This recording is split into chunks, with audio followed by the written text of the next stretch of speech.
vetvete ky proces ndaj Veliajt, çfarë po na tregon në raport me drejtësinë, shtetin e së drejtës dhe pushtetin? Do ta nisem më tepër Armela nga pushteti për të arritur pastaj tek shteti së drejtës. Se janë përdorur ndjes nga të gjitha llojet e metaforave apo të krahasimeve përgjatë këtyre ditëve të fundit, duke lidhur dhe me kryebashkiak të caktuar në Itali, duke lidhur dhe me mafian atje kështu me radhë, në këtë kuadër. Ka pasur aludime, ka pasur dhe insinuata të tilla, është e vërtet, edhe me histori në shtetet fqinj të mjaft viteve të shkuara, në Palermo, në para shumë viteve etj. Shikoni, unë mendoj që këtu kemi një shkëputje të klasës politike, por sidomos të këtyre aktorëve që po përballen tani me këto akuza mjaft konkrete, të pushtetarëve, le ta themi, që kanë mbi 12 vite pushtet absolut në Shqipëri të pandërprer, unë shoh një shkëputje nga realiteti. Jo vetëm një shkëputje nga realiteti, dhe besoj këtë e konstatojnë shumica e shqiptarëve,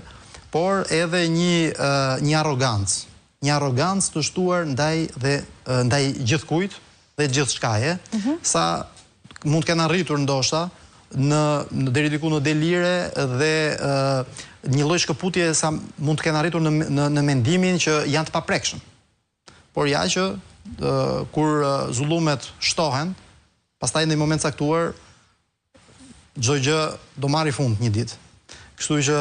kjo mendoj që po ndodh dhe me zotin Veliaj, ndoshta nuk e priste, ndoshta ka qenë një surprizë, edhe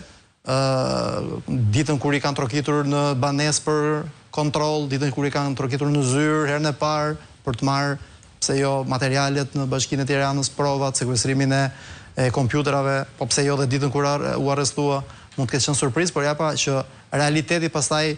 të kap. Pavarësisht se mund të jesh i shkëputur nga realiteti. Veçanërisht kur kemi parasysh se sa kohë gjatë u prit dhe se sa prova publike ka pasur në fakt lidhur me dhe sa akuza dhe sa dosje dhe ka vetëm opozita sa akuza ka depozituar kundër kryetarit të Bashkisë Tiranës Veliajt, një nga ato dosje ose shumë nga ato dosje ju sapo i listuat në lidhje me deklaratën e zonjës Kalaja.